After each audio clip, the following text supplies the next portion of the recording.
गंज बासोदा से हमारे संवाददाता रवि चौरसिया की रिपोर्ट। चालानी कार्रवाई को लेकर वकीलों का फूटा गुस्सा।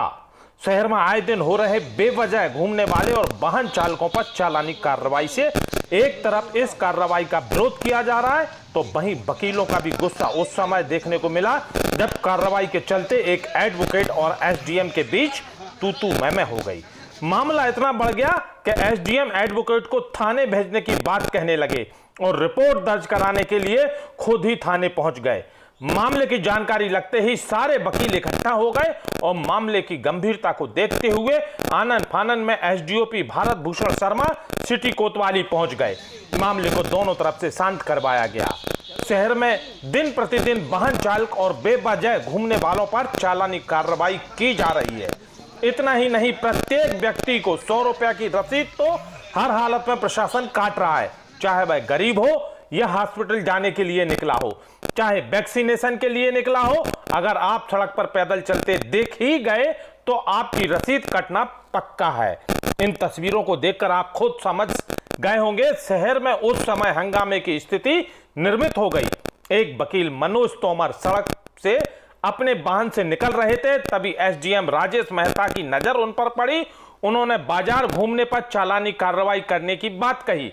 मनोज ने बार बार निवेदन भी किया, अपना परिचय भी बताया, लेकिन मामला इतना बढ़ गया कि एसडीएम ने कड़े रुख अपनाते हुए मनोज को थाने भेजने की बात पुलिसकर्मियों से कह डाली और मनोज भी पुलिसकर्मियों के साथ थाने पहुंच गए। पीछे से एसडीएम राजेश मेहता भी रिपोर्ट लिखवाने के लिए थाने आ गए। मामले की जानकारी अन्य वकीलों को जैसे ही लगी तो बारी बारी से वकील थाना परिसर में एकत्रित हो गए। अभिभावक संघ के पदाधिकारी थाने पहुंच गए। उन्होंने एसडीएम राजेश मेहता से निवेदन भी किया, वकीलों ने भी पक्ष लिया। वहीं एसडीएम रिपोर्ट दर्ज कराने के लिए आमद रहे। दूसरी तरफ लोगों का कहना है इस संकट भरे काल में जहां आय का स्रोत हर जगह से बंद है, ऐसे में चालानी कार्रवाई प्रशासन के द्वारा उचित नहीं है।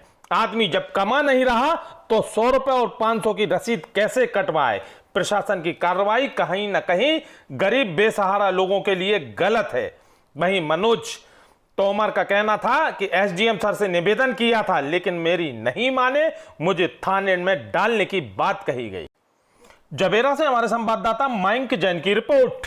कोविड सेंटर में फल वितरण। आनंद धाम के संस्थापक स्वामी रजितानंद सरस्वती महाराज नगर के कोविड केयर सेंटर पहुंचकर भगवती मां के प्रसाद स्वरूप संक्रमित मरीजों को फल वितरण का कार्यक्रम किया। इस अवसर पर स्वामी रजितानंद जी महाराज ने कहा है कि इस कोरोना महामारी में लोग एक दूसरे को दूर भाग रहे हैं और इस संकट की घड़ी में डॉक्टर सौरभ सोनी और उनकी टीम देवताओं के समान जनमानस की सेवा कर रही है और कोरोना संक्रमितों को ठीक कर रहे हैं। डॉक्टर सौरभ सोनी और उनकी टीम का कार्य प्रशंसनीय है।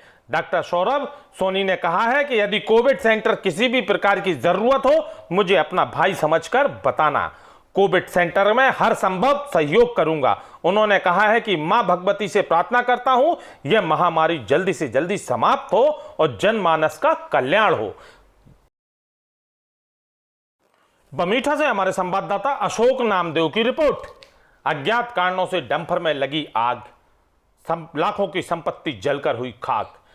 डायल 100 की मदद से आग पर पाया गया काबू।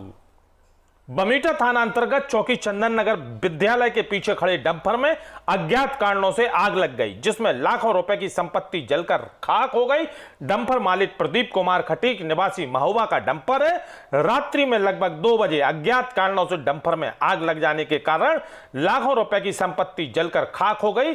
मनीष खटीक द्वारा कंट्रोल रूम छतरपुर को अवगत कराया, तब कहीं जाकर 100 डायल और फार्म गेट के माध्यम से आग पर काबू पाया गया। तब तक डंपर जलकर पूरी तरह से खाक हो गया था।